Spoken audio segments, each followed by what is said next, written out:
Praise the Lord. கர்த்தருடைய பரிசுத்த நாமம் மகிமைப்படுவதாக. இன்னைக்கு ஒரு நாளை கூட காண கிருபை செய்த தேவன் உங்களை ஆசீர்வதிப்பாராக.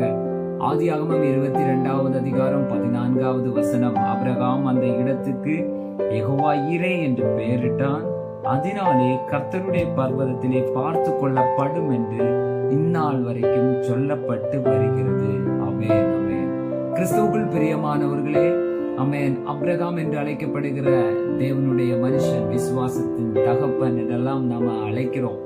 ஆமென். அவர் தன்னுடைய வாழ்க்கையிலே குழந்தை பாக்கியம் இல்லாமல் இருக்கும்போது தேவன் அவருக்கு ஒரு குழந்தையை கொடுக்கிறார்.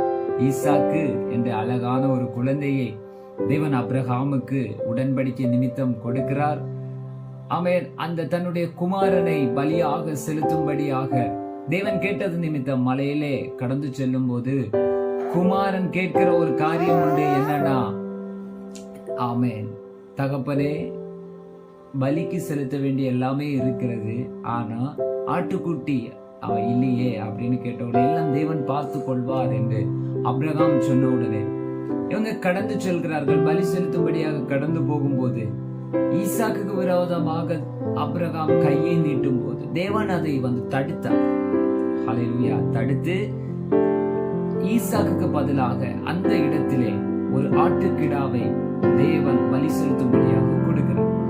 உடனே ஆபிரகாம் சொன்ன ஒரு வார்த்தை தான் என்னன்னா, அந்த இடத்திலே இப்படி ஒரு அற்புதம் நடந்தது நிமித்தம் அந்த இடத்துக்கு ஆபிரகாம் ஒரு பெயரை போட்டார். என்னன்னா, யெகோவா ஈரே என்று பெயர் போட்டார். அதனுடைய அர்த்தம் கர்த்தர் எல்லாம் பார்த்துக் கொள்வார். இந்த நாளிலும் எனக்கு அன்பான தேவனுடைய பிள்ளைகளை, இந்த வார்த்தையை கேட்டுக்கொண்டிருக்கிற ஒவ்வொருவரிடத்திலும் இந்த நாளிலும் அவன் சொல்ல விரும்புகிற ஒரு காரியம் என்னன்னா, யெகோவா ஈரே, கர்த்தர் எல்லாம் பார்த்துக் கொள்வார். ஆமென்.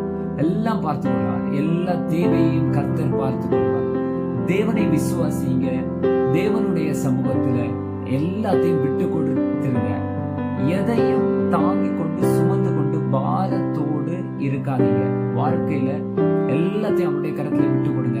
யெகோவா ஈரே, நல்ல ஒரு யெகோவா, நல்ல ஒரு கர்த்தர், எல்லாம் பார்த்து கொள்ள வேண்டியவர், எல்லாம் நல்லபடியா நடத்த வேண்டிய ஒரு நல்ல ஒரு தகப்பன் உங்களுக்காகவும் எனக்காகவும் இருக்கிறார் என்பதை ஒருபோதும் மறந்து போகாதீங்க. தேவ சமூகத்துல கொடுத்துருங்க. அவர் எல்லாம் பார்த்து கொள்வார். இந்த நாளிலே கர்த்தர் தாமே உங்களை ஆசீர்வதிப்பாராக. ஆமென், ஆமென்.